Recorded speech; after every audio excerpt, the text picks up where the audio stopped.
ജമാലിനെയും അവൻ്റെ വീട്ടുകാരെയും ഫാസില അറിയുമെങ്കിലും ജമാലുമായി പരിചയപ്പെടുന്നത് കഴിഞ്ഞ വർഷം 10ാം ക്ലാസ്സിൽ പഠിക്കുമ്പോൾ ട്യൂഷന് ചേർന്നപ്പോഴാണ്. ട്യൂഷൻ ക്ലാസ്സിനടുത്തുള്ള ബുക്ക് സ്റ്റാളിലാണ് ജമാൽ ജോലി ചെയ്യുന്നത്. ഒരു നോട്ട്ബുക്ക് വാങ്ങാൻ കൂട്ടുകാരിയുമൊത്ത് ബുക്ക് സ്റ്റാളിൽ പോയപ്പോഴാണ് അവർ പരിചയപ്പെടുന്നത്. അസീസിൻ്റെ പെങ്ങളല്ലെന്ന് ചോദിച്ചാണ് ജമാൽ തുടക്കമിട്ടത്. നമ്മൾ കുടുംബക്കാരാ, അറിയോ? പോക്കും വരവുമൊന്നുമില്ലെങ്കിലും അടുത്ത ബന്ധുക്കൾ തന്നെയാ. അത് കേട്ട് ഫാസില പറഞ്ഞു, ആ, ഉമ്മ പറഞ്ഞു കേട്ടിട്ടുണ്ട്, വല്യമ്മയുടെ ഏതോ ബന്ധത്തിലുള്ളതല്ലേ. അപ്പോൾ അറിയാല്ലേ? ജമാൽ ചിരിച്ചു. അത് കേട്ട് കൂട്ടുകാരി പറഞ്ഞു, അപ്പോൾ നിങ്ങൾ കുടുംബക്കാരായി, ഇനി ബുക്കിന് പൈസ കൊടുക്കണ്ടല്ലോ അല്ലേ? കൂട്ടുകാരി തമാശിച്ചു. ജമാൽ അനുകൂലിച്ചു.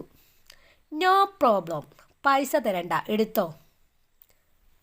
അത് കേട്ട് ഫാസില പറഞ്ഞു, അത് വേണ്ട, കുടുംബത്തിൻ്റെ പേരും പറഞ്ഞ് വെറുതെ നിങ്ങളുടെ ജോലി കളയണ്ട, ഇതാ പൈസ പിടിച്ചോ.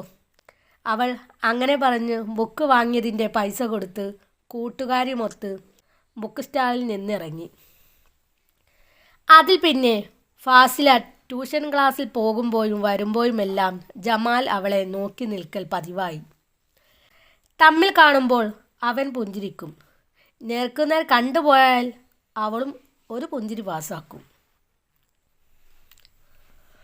ഒരു ദിവസം ഫാസിലയുടെ കൂട്ടുകാരി പെന്ന് വാങ്ങാൻ ബുക്ക് സ്റ്റാളിൽ പോയപ്പോൾ ഫാസിലയെ തനിക്കിഷ്ടമുള്ള കാര്യം ജമാൽ കൂട്ടുകാരിയോട് പറഞ്ഞു. ഫാസിലയുടെ ഇഷ്ടവും ചോദിച്ചറിയാൻ പറഞ്ഞു. കൂട്ടുകാരി അക്കാര്യം ഫാസിലയോട് വന്നു പറഞ്ഞു. എന്നാൽ ഫാസില അതിനൊരുത്തരവും കൊടുത്തില്ല. തനിക്ക് ഇഷ്ടമാണെന്നോ ഇഷ്ടമല്ലെന്നോ ഒന്നും പറഞ്ഞില്ല.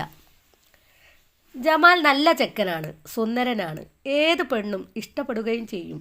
എങ്കിലും ഫാസിലയ്ക്ക് ഇഷ്ടമാണോ എന്നുള്ളത് അവൾക്ക് തന്നെ തിട്ടപ്പെടുത്താനായില്ല. കാരണം ജമാലിനെ പോലെ ഒരുപാട് ചെക്കന്മാർ ഇഷ്ടമാണ്, സ്നേഹമാണ്, മറക്കാനാവില്ല എന്നൊക്കെ പറഞ്ഞ് ഫാസിലയുടെ പിന്നാലെ കൂടാറുണ്ട്. ആ ലിസ്റ്റിൽ ഒരാളും കൂടിയായി.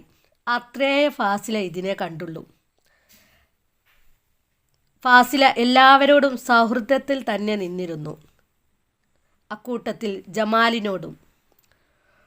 ഒരാളെയും തെറിവാക്ക് പറയാനോ ഇഷ്ടക്കേട് കാണിക്കാനോ ഫാസില നിന്നിരുന്നില്ല. ഫാസിലയിൽ നിന്ന് ഇഷ്ടമുള്ള ഉത്തരം കിട്ടാനിട്ടും ജമാൽ അവളെ കാണുമ്പോൾ പുഞ്ചിരി നിർത്തിയില്ല. അവൾ നിരുത്സാഹപ്പെടുത്താനും നിന്നില്ല. ഒരു ദിവസം ജമാൽ കോളേജിലേക്ക് വന്ന് ഫാസിലയെ വിളിപ്പിച്ചു.